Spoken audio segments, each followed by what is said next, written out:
we really only have one life. And like, am I actually living life today the way that I want to be living it and the way that I want to be creating my life? And like, what does this look like? So those moments are gifts in some ways. And like, we may not always see them or feel that way in society that, death, divorce, diagnosis, like they oftentimes come with these things that we're just like, oh, they're horrible things that we have to deal with, or we have to just get through it.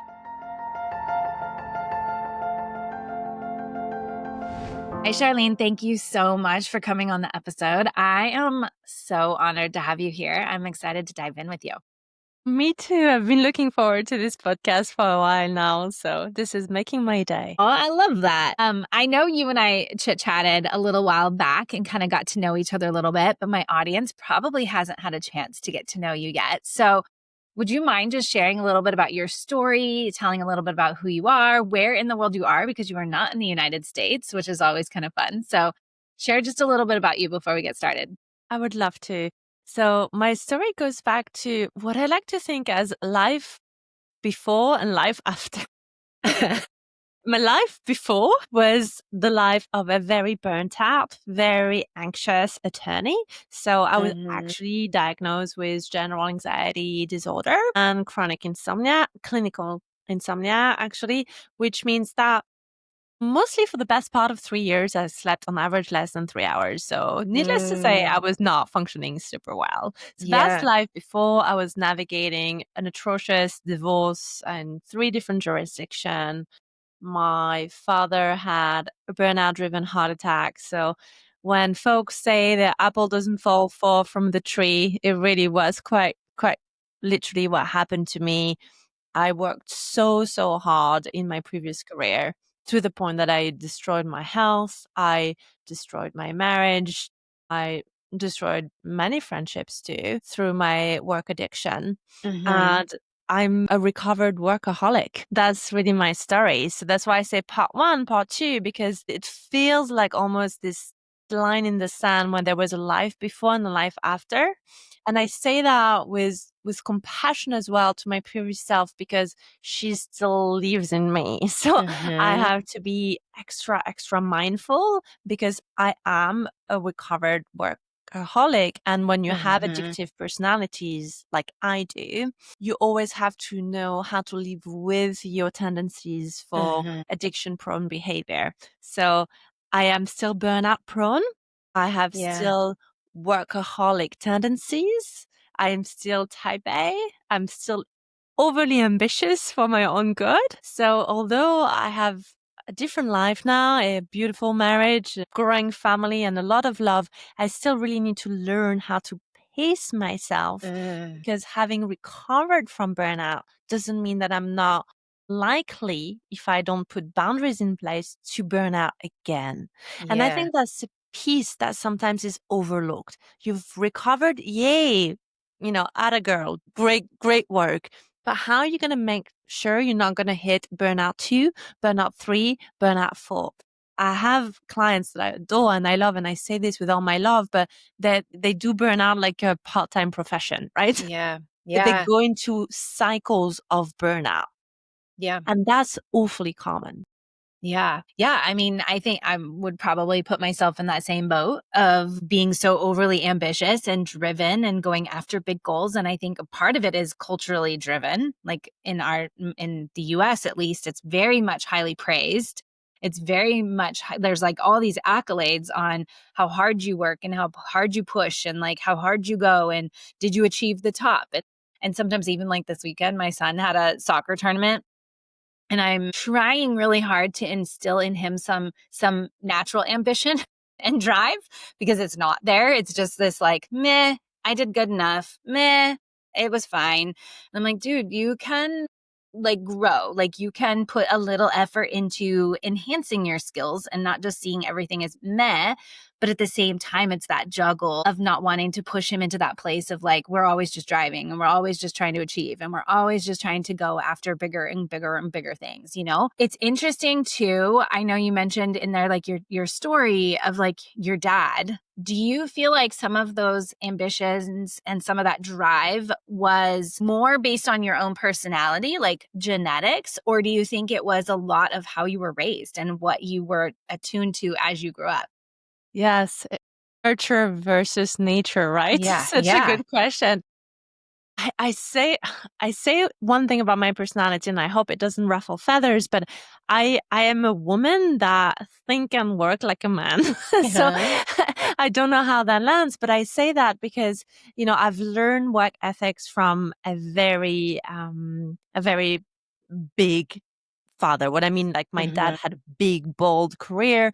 He had a big personality. He was the man of the hour in the house. I wanted to role model him. So my source Mhm. of inspiration was very masculine, right? Some Yeah. little girls grew up wanting to be like their moms and look like their mom and play with their moms.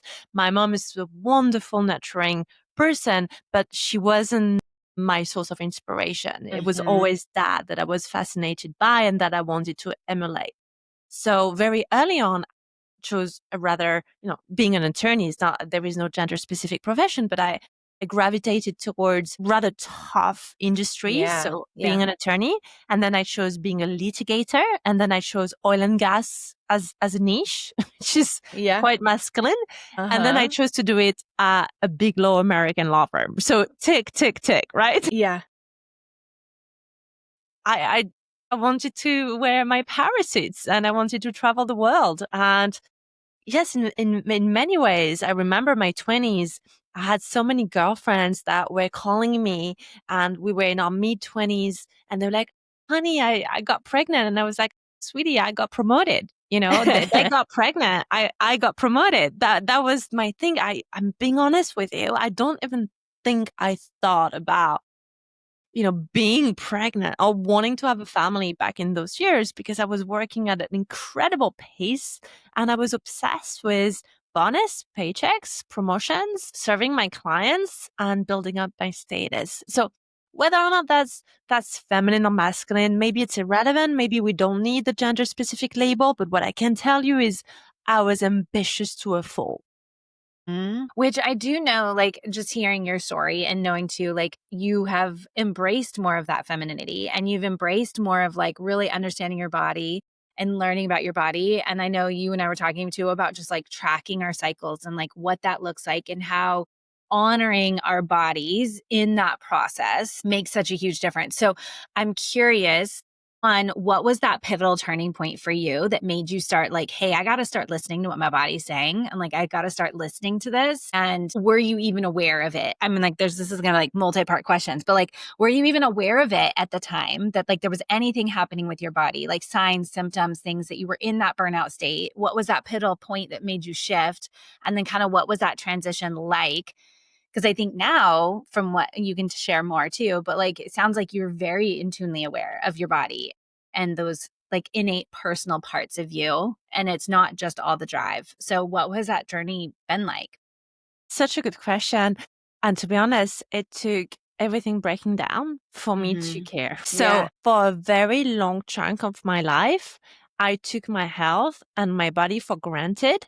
And at best, I thought of it as an inconvenience. So my Mm, body was an inconvenience. So I was focused on my brain, my mind, my intellectual prowess. And then my body was the thing I have to drag from meeting to another so that my brain can be there. yeah. So, Yeah. my That's a period, great way to kind of think about it. Yeah. right? It's genuinely how I felt. So, just a quick example here. I remember being in my law firm, and it was not my law firm, I mean, in the law firm I worked at, and literally not drinking water intentionally to train my bladder not to pee because I calculated that the trip to the toilets and back was 6 minutes. And as attorneys, we Mm, bill in 6 minutes increments. So I was uh-huh. kind of losing a whole billing measure every time I would go to the toilet. So I thought, well, F that, I'm just not going to drink water instead. So that was kind of my mindset. You see, Yeah. I remember like thinking my period was a total inconvenience. You know what? I don't even remember during this part of my life knowing what ovulation felt like. Now Mhm. I know when I'm Mhm. ovulating, like I can feel it, I sense it. I didn't know any of that. I was not tracking my period. I didn't have an app. I did not know that I had period when I'm more nurturing. I did not know how to sync my cycle for my training regimen. I just pushed until the breaking point. That was my strategy. And then I use a lot of external substances as well to cope. So I relied very heavily on caffeine, and then I Mhm. relied quite heavily on alcohol at night too, to numb and soothe and escape.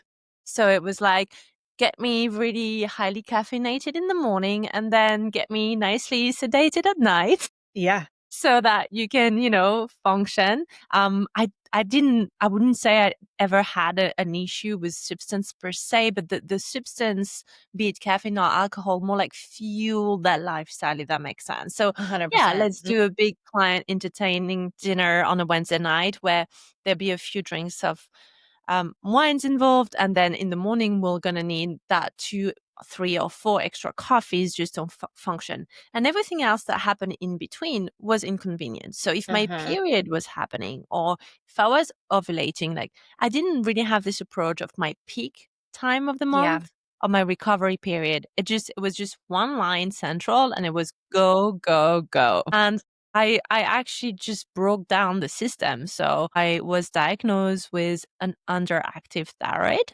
that manifested in very unpleasant symptoms, actually. I put on a lot of weight and then also found it really hard to lose the weight. So I went into extreme dieting, of course, as we do. So I have weight fluctuation over the years that were quite intense. I also had cold feet, cold hands. At one point, periods of irregular periods. Not that I really ever paid attention because it was just like not Did really something. did you even track it at that point? Were you tracking it all or just No, whenever it I came? really Yeah. wasn't. I really wasn't. If I didn't get my period, I thought, okay, move on. Yeah. Just Yeah. work more. Yay. Yeah. No, when I was diagnosed with an underactive thyroid, I wasn't shocked because the symptoms made sense. Mhm. But I think it was mostly fueled by my state of chronic stress and burnout and being always on the go. And I wasn't in touch with that part of my body at all. So I just completely ignored all the signs and symptoms up until the breaking point. And maybe this story is a bit of a cautionary tale for folks listening because very often I see even in my clients today, beautiful women, so smart, so gifted, wait until the breaking points. And that breaking point can be different for many people, right? It can be a divorce, it can be a diagnosis. I call it the 3 Ds of burnout, divorce, diagnosis, death. It's Yeah. not very fun, right? But sorry for being a bit morbid, but death doesn't mean like necessarily that you're on the cusp of, but you've witnessed it or in your family or like my father, going through a Mhm. near fatal heart attack. He survived, but just about. So typically when you have one of those 3 events in your life, you think, right, I don't have my Yeah. ducks in a row. Yeah. Yeah. I mean, I don't know that I was at a place of burnout at that point in time when my husband was diagnosed with a brain tumor, but it was definitely that moment that when you're faced with that, you realize, like, wow, like we really only have one life. And like, am I actually living life today the way that I want to be living it and the way that I want to be creating my life? And like, what does this look like? And so I think those checkpoints, those moments are gifts in some ways, and like we may not always see them or feel that way in society, that death, divorce, diagnosis, like they oftentimes come with these things that we're just like, oh, they're horrible things that we have to deal with, or we have to just get through it. But they really can be gifts that are the thing that changes the way we approach life. They change the way we look at life, the way we are present in the now. I think that that was one of the biggest things that that moment brought for me, was that ability to be like, I am right here right now. I am in this point in my life right now, and not the next big goal or the next big thing, or the how hard am I pushing, or I know at that point in time I was working not full time but pretty close. I was working, with kids and working. It felt like full time. and was sitting there thinking like, am I just going to keep doing this forever? Like, is this really what life is like? Is life just going to be work and then that's it? Like, where does the fun part come? Where does the living part come?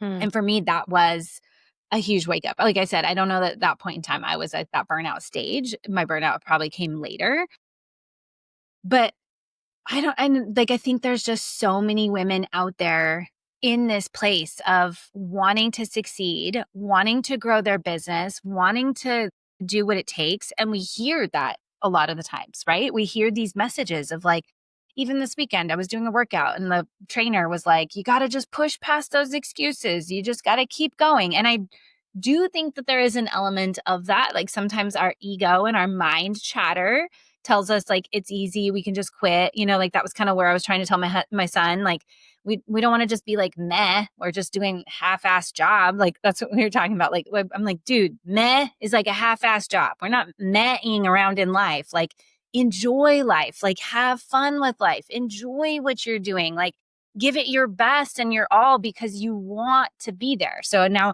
every time I drop him off at soccer practice, I'm like, how can you make your coach think like I'm so excited to be here and I want to be here and I want to play. Like I'm happy to be here and not meh, it's all right. Meh, I'm here. And I think that is where so many people are at, is in this like meh, I'm like just showing up in life, or I'm overexerting myself and I'm pushing myself so hard that I've disconnected to just being able to feel any of it. Like I don't feel any of it. I don't feel the pain. I don't feel the struggle. I don't feel the push. I don't feel any of it because we're just stuck in this adrenaline high all the time. And that's the only level of intensity that we can feel. And then disassociation comes in when, Mhm. like you say, like your mind and your body become disassociated so that Mhm. you don't really feel anything but the anxiety. And Yeah. this is really so interesting because typically if we're really in our heads, we tend to intellectualize things, we tend to, go to sleep thinking about what we could have or should have done differently, etc. Basically, if we're a woman, Mhm. right? And we have a very strong inner critic and we're worried about tomorrow, etc. What I find fascinating to think of and helpful as a tool that I've learned, because I definitely didn't know that, Mhm. is that anxiety is really a creation of the mind. And you can't undo something the same way that you created it, right? Like if your mind has created this anxiety, the fact that you want to talk yourself out of it is a pretty impossible task. So I Yeah. don't know if you can relate to that, but you being, you know, looking at your ceiling at 1 a.m. on your pillow, trying to walk yourself out of not being anxious usually doesn't work, Yeah. right? And what I've learned is dropping into the body. It's a somatic experience. And Mhm. that ties into the cycle, to the tracking and dropping into your feminine power and your feminine presence and energy. Is that anxiety being a creation of the mind, in my experience, can only be truly alleviated with a physiological tool through with the body, be it the breath work, be it stillness, be it, yes, a meditative practice, but that will be combined with a grounding work for the body, right?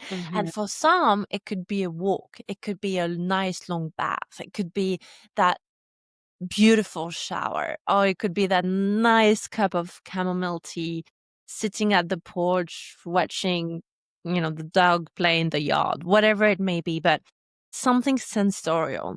And what I realized about my burnout experience is a lot of it was fueled by the absence of sensorial somatic experiences. I was Mm. living in a very high octane intellectual world, you Yeah. know, drive to work, take the tube, take the train, minimize body movement, usually just use my body as little as possible to transport my brain from one meeting to another, and like eat crap because it's inconvenient and I don't have time and I'm too Uh-huh. busy. Now my body is the foundation upon which all my ideas are built, which Yes. is totally different. Like, and I honor the risk of sounding woo, but I honor the fact that before my period, I do need a little bit more self-care, and that there is a period after I've had my period where I can literally be a warrior and I Yeah. can be the Yeah. huntress and I can go for my long runs and I can prep for a marathon and I feel unstoppable. And I love that. And I love knowing that. And I love the power that it gives me, knowing that I'm cyclical and that I'm seasonal and that it's just part of my makeup and it's beautiful. Right? Yeah. Yeah. So this is a question I hear all the time. Like people ask me, like whether or not you could integrate your cycle and lean into your cycle when you still work in a corporate job. And my response back is always it's a matter of the question and how you answer the question. Like there's always this question of like, how can I integrate it in and what that might look like? And it may not look like everything, like you said, like you may not be able to just take everything off that week of your period. And you may not be able to like totally slack off in the week before if you're in a corporate job or that kind of thing. But there are things you can do and can shift. So I'm curious, like as you hit your burnout point, what part of this did you integrate then? And were you still in that corporate space when you started really learning about the body and learning about how to integrate that? And like, how did that navigation, that process go through now? Because I can know now as a, business owner of your own and not working in that legal law sort of space anymore, you have a little bit more freedom. And that's the pushback I get from people a lot is like, well, yeah, if you run your own business and you do your own thing, like, sure, you can do whatever the heck you want. You can savor those slow mornings, but I have a boss that is telling me what to do or how to do it. It's one of those things of like, one, asking a better question and like, how do we integrate these things into those spaces? But two, it's like readapting the way we look at those spaces. And so I'm just kind of curious how your process in that was and what that looked like for you in that recovery state, not in the place of like, hey, we hit the burnout and where you are now, but like, what did that recovery journey look like for you and that navigation there? That's such a good question and such a spot on observation. So what I did is not what I would recommend one to do. I Isn't feel that like I would. isn't isn't that that's how we learn, right? Like I feel like I Right. say that all the time. I'm like, if I I were to know. go back, this is what I would have done different. But Yeah. if I tell that part of the story, I always feel like this is not recommendation, by the way. Yeah. Like this is not the part of the podcast where you should take my advice. This is just the factual story. This was your experience. Yeah. This is my experience. So to answer your question specifically, I did not have to navigate a period of still being corporate while Mhm. learning to use those tools because I needed to extract myself Mm. quite radically and brutally, like an addict does. Yeah. Meaning, I was addicted to work. I knew this was not sustainable. So I pulled myself away from the corporate environment and literally went to an ashram in India. Mm. Quite Yeah. quite a big transformation there. And I went there to live with my guru for 3 months and became a meditation teacher while I was in India. Now, the reason I say this is the part where I'm not suggesting you do that is although that was very successful, Mhm. it is very extreme. Mhm. What made you do that? Like out of just curiosity. Like what was the part of you that was like, this is the change. Like this is how I'm gonna do that. Cause I imagine like working in corporate, like that was probably the furthest thing from your radar. Totally, totally. It was because I realized my addiction was so extreme. I Mhm. needed an extreme solution. So Mhm. and I was working with therapists and coaches at the time. And one metaphor that I always love to bear in mind was listen, if you are a serious alcoholic, and this was an example that was given, and I think it's a really powerful one, it's not recommended that you go hang out in a beautiful Mhm. house with a wine collector. Like, Yeah. that's not ideal, right? Yeah. You can have the best willpower in the world if you're at the point where you realize you have a problem with alcohol, like going to hang out with a wine collector when you have access to the substance is just not a good idea. Right. So Yeah. once I got to the point after my father's heart attack of realization, which was step 1, and acceptance. Yes, I'm a workaholic. Like, I have an addiction challenge. Then question B was, how do I safely guard against that addiction and remove the substance? And I didn't feel safe enough by just working at another corporate or working at Mhm. another law Mhm. firm or just saying, oh, I'm going to put my work phone in the other room. It's like an alcoholic saying, I'm just going to put the Chardonnay in the garage. Like, Yeah. yeah, sure. You're going to go get up at night and grab the bottle, right? Like, just Yeah. like I would have gotten up at night and grabbed my BlackBerry. So if the addiction is that severe, I still believe that distance from the substance is is a form of Mhm. AA, right? Like, it's a Mhm. form of recovery. So I think of my Indian ashram as my version of AA for work Yeah. because I didn't have access to the substance. I quit, right? So I Yeah. didn't have work, I didn't have client, I didn't have email, I didn't even have a laptop.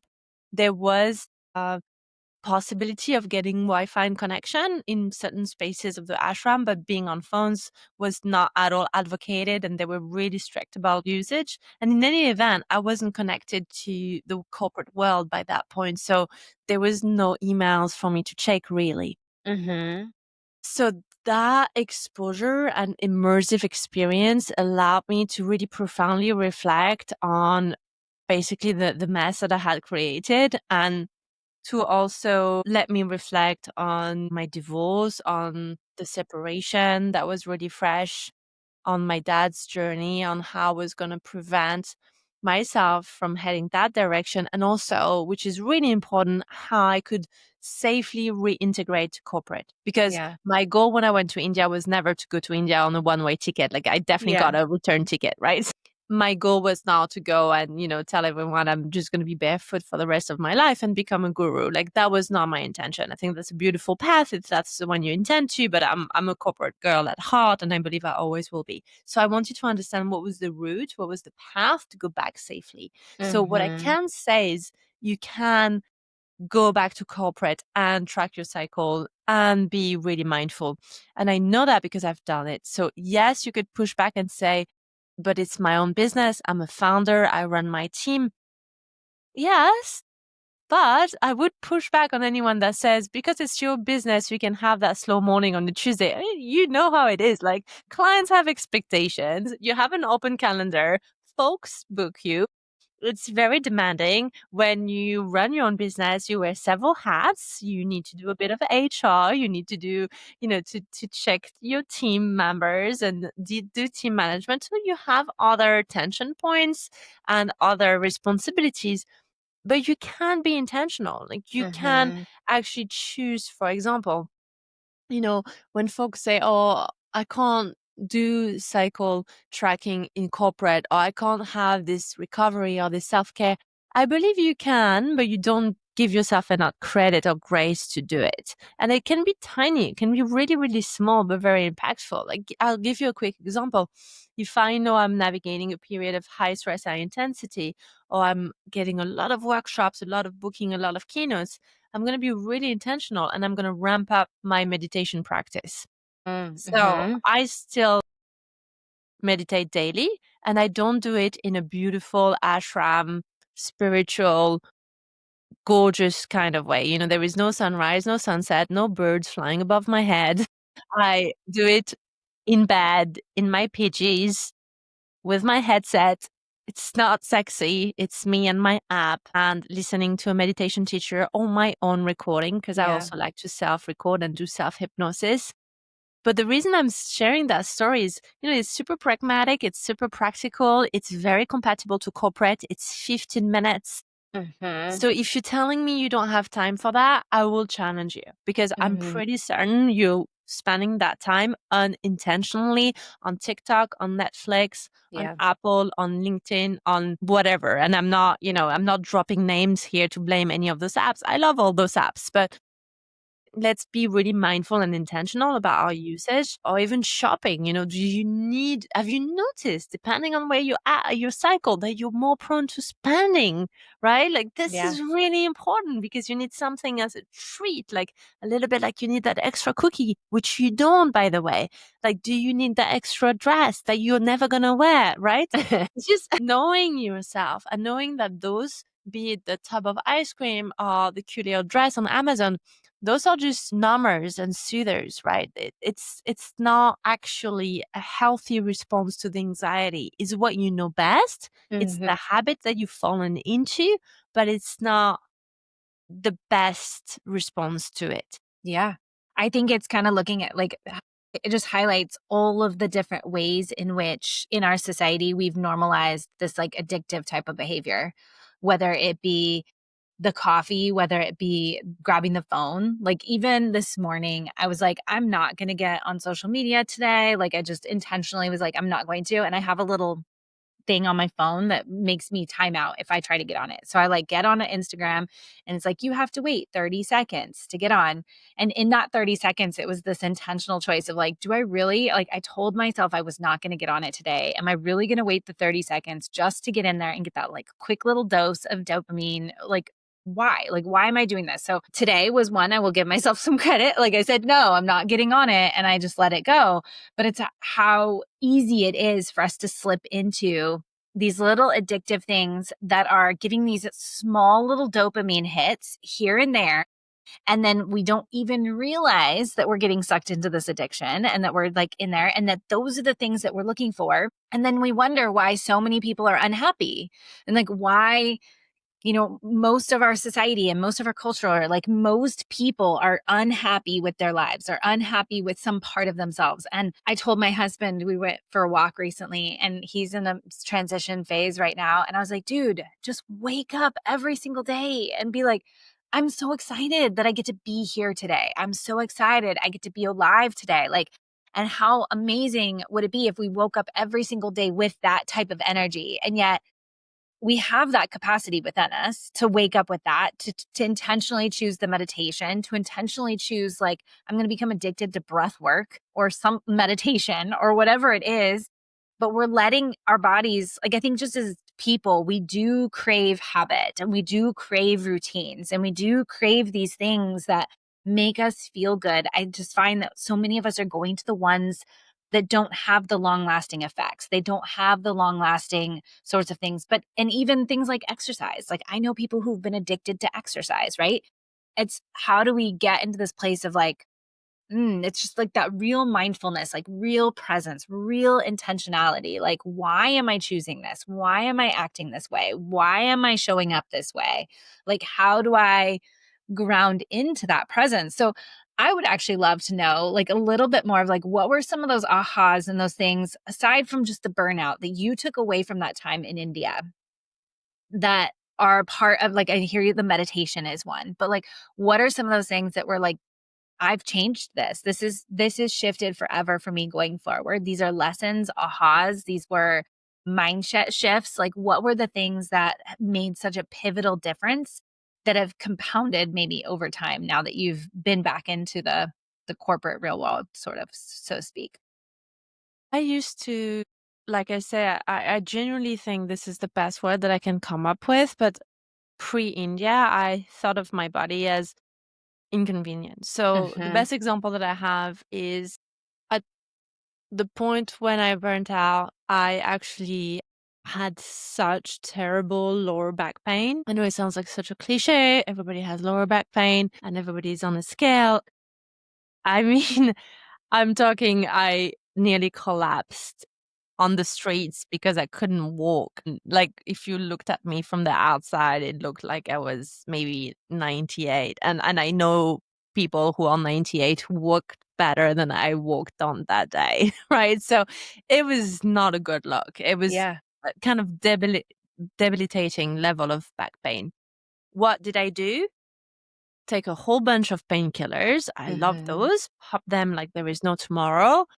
Paid for the most expensive chiropractor money can buy. Went to see him. I said, "This is my credit card. Fix me. I don't care the Yeah. amount. Like, just do what you need to do. Do you think somewhere along those lines there was a what might have been the root cause of that really bad back pain? Why am I in literal muscle spasm where I can't walk straight in the middle of the street? Right? No, no. It was like, I've got a problem, take my money, give me pills, right? So, yeah, mindset. Post India, it was like, huh, here is my back. Let's just investigate what might be the root cause, right? If I were to choose a life where I don't numb and soothe, and if I spend a little time looking at my body as this wonderful system that operates with signals, and Mhm. if I looked at the pain as a signal pathway, and if I thought of my body as a device that communicates with me, and if I were to appreciate the fact that I don't speak my body's language and my body doesn't know how to speak to me, so the only thing it can do is send me signal. And so when my body is in pain, my body is telling me something, Mhm. and I need to learn to speak my body's language, Yeah. right? So when I was in India, I had this like revelation, and I know it sounds a bit hyperbolic, but genuinely a revelation of I did not know the language of my body. Like, I just never stopped to listen up until this point. And Mhm. I remember it was almost like a shift where I felt my back. And it was actually still very painful for me to do this meditation experience because I came in with a history of back pain. And I don't know how much you know about meditation practice in India, etc. But one of their practices is for you to be sitting in sort of stillness for hours. And it can be excruciating for someone with a history of back pain.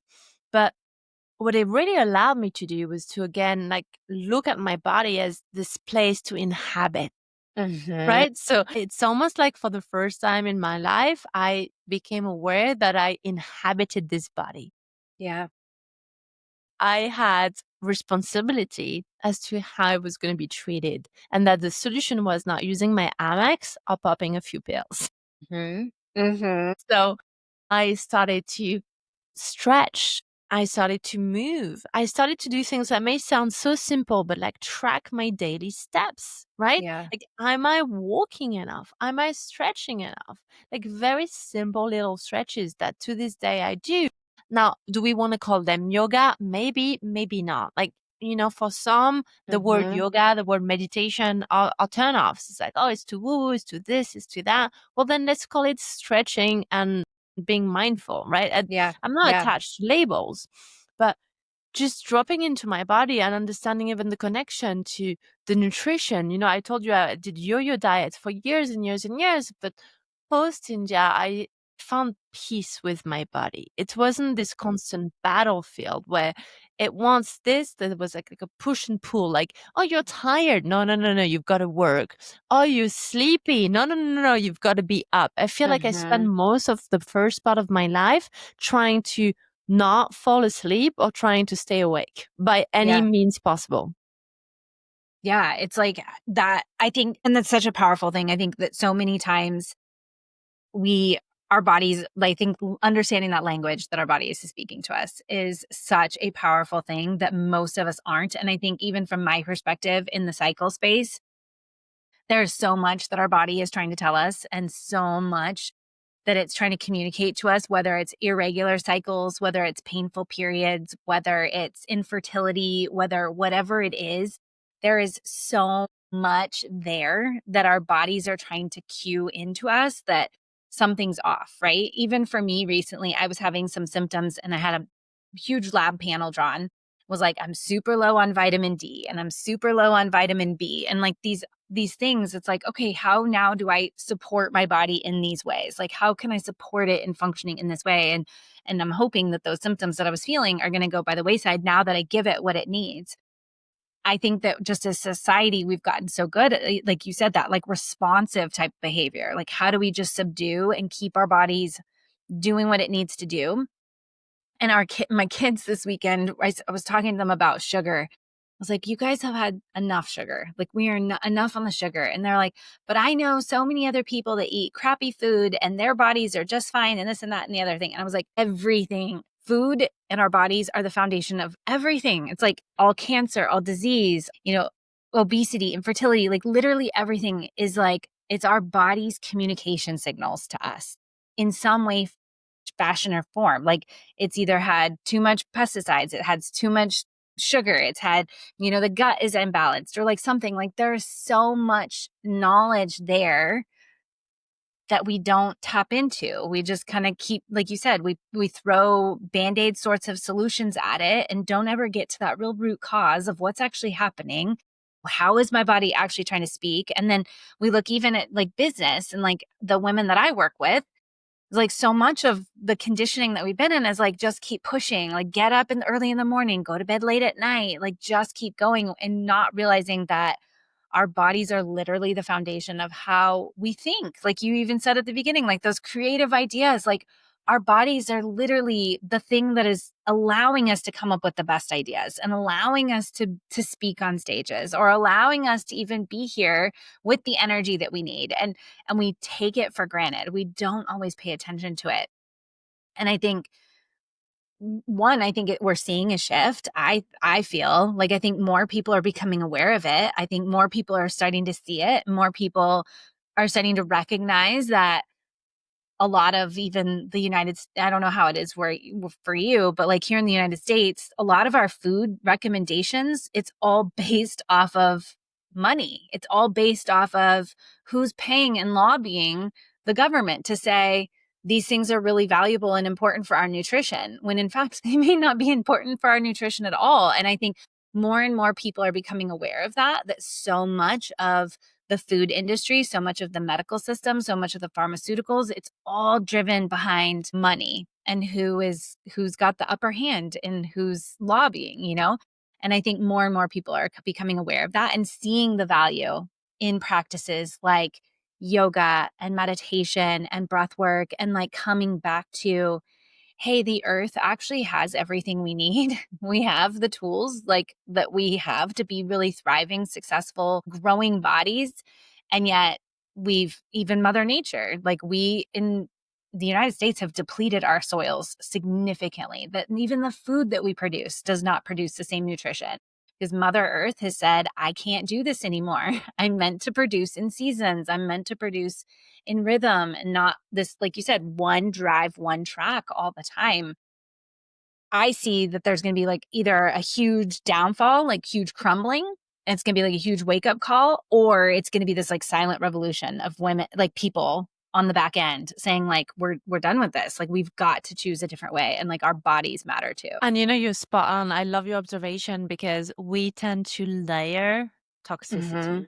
Like back when I was burnt out, I would gravitate towards a lot of toxic shit. Mm-hmm. I mean, quite literally, when I think back now, I just think, my poor body. No wonder I had an underworking and poor thyroid. I'm thinking about the kind of lotions and potion, Yeah. because when you have like accumulated that much, sort of financial independence, you think, oh yeah, I can walk into the most expensive makeup and toiletries shop and just buy the fanciest cream, and Mm-hmm. surely that must be good for me. And I remember this like really strong scent, and just the thought of it now makes my skin crawl, because I know how toxic these were. It's like the Yeah. microplastic and the forever chemicals.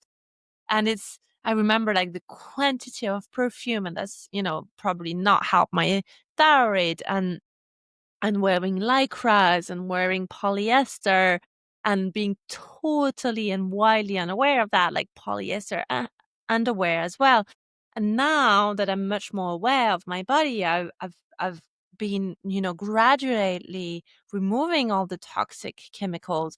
And just the other day, I had a friend who had this lotion, and I had forgot my toiletry bag, and she said, "Oh, there you go, sweetie. Use my makeup remover." And I haven't used makeup remover now for like over a year, because I use coconut oil and Yeah. I use tallow soap and I just use water, and I smell the damn thing, and I just like, oh.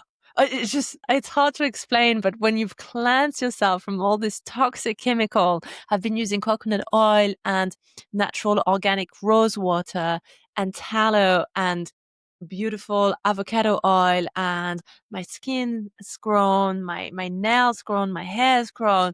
Whereas before it was like layers and layers of Mhm. lotions and potion. And it's just the more toxic your life and your mindset is, the more toxic you tend to gravitate all your choices. And, I would eat like wrapped Kit Kats or protein Mhm. bars on the go, thinking that was good for me, and drink my coffee out of plastic cup and all these things. Whereas now I love just to sit down, have wholesome breakfast with a beautiful slice of freshly baked sourdough and some organic butter and some fresh orange juice. And I'm going to take my time and eat with my fork and my knife and have my drop coffee. And it's just like a different kind Yeah. of life. Yes. Well, and I will say, like, even on top of not just the products, right? Like, not just the ingredients, but it's the savoring, right? Like, Right. you're enjoying each one of those things. Like, just watching you describe each one of them, you're like, "This is so juicy. This feels so good." Like, this I know that every time I put this cream on, or every time I, you know, drink this drink or whatever, it's like you are intentionally nourishing your body with every single one of them. And so even that, like the energy of it just completely shifts. It's that presence. Like I'm literally embodying my body and feeling this and nourishing it and allowing it to feel really juicy and really good and feel really good. Like I'm bringing pleasure to my body in the most simple and mundane sorts of ways. And I think that's another piece that like adds so much. Like we could have a whole conversation on just that. Like the ways that we can pleasure ourselves in these small little micro doses and how it makes such a huge difference. And going back, you said something too of like you started making small changes. Like I want anybody that's listening to like just make small changes. Like it doesn't have to be overnight that you overhaul everything and change everything, but just taking one intentional small step to like monitor whatever it is, like shifting small little things. And you will notice that it adds up over time. Like this last week, I went to the mall with my stepmom and she wanted to go to Bath and Body Works. And I walked in and the same, I'm like, I haven't used fragrance in who knows how long. I mean, I've been allergic. I have allergic reactions to fragrances for probably the last like 4 or 5 years. But prior to that, I still didn't use it a lot because I worked in healthcare and they didn't want you having fragrances and just on and on and on. So like I really haven't been a big fragrance person in a very long time. And so to walk into Bath and Body and just smell all the smells that were in there, I literally, the entire time I was walking in there, I'm like, you could have read a billboard across the top of my head that would have said, "This all causes cancer.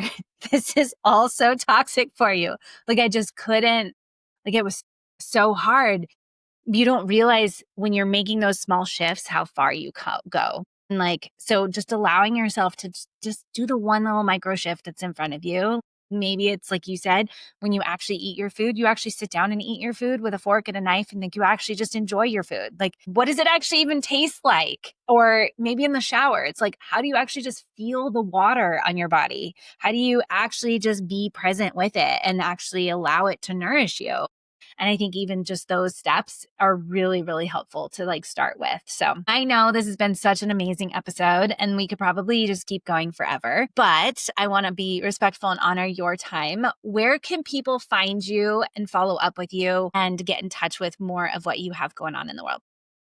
Thank you for asking. Well, I have two things that I would love to share. The first one is, if you resonated with that conversation and if you're wondering where you're at and burnout Mhm. is something that you want to sort of get a better handle on, I have a burnout assessment quiz. So that's usually very useful. It is not a medical diagnosis, just to be very Mhm. clear. It's just a little tool that will allow you to understand where you're at and what is your potential burnout risks. That's something that I can provide for you to put in as well in show notes. And it's a very simple burnout assessment. If you go on my site, it's the first page that you will see. And the second thing that I would love to offer is, if you like this conversation and you want to try out meditation, you can tap into my podcast as well, the Charlène Gisèle Show, where you can listen to my sleepcast or meditation that I record, and also my conversation on burnout. So those would be the two best ways. Love it. Awesome. And we'll make sure that all that is hooked up in the show notes and things like that for you guys so you can grab those.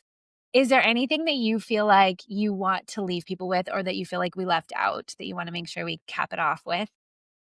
I really want to echo what you said, because I think that was just so important, is take your time. So if you're Mhm. hearing this today and you think, let me call my husband Mhm. and let me just like throw everything in the bin and quit my job, just take a breath Yeah. and know that you really don't have to take any radical decision. And remember that awareness is a gift. So if the only thing that you gain today from listening to us both is awareness, that's enough. That's Yeah. it. Like, give yourself the biggest celebration party. That was a goal that you didn't even know you had and that you've reached. Well Yeah. done. Right? So Like, good. awareness. Then following up from that, the integration and the action, pace it down. Take it Yeah. from somebody who has not. Yeah. Right? Pace it down. So yes, I understand your intention. I know you want to go into the action plan, but please don't go from one worry and hurry to another worry and hurry mode. Just sink into the awareness piece and the rest will follow. So good. So good. Well, thank you so much for coming on. This was such an honor and such a pleasure. I've absolutely loved it. So I just want to say thank you so much. Thank you. And likewise.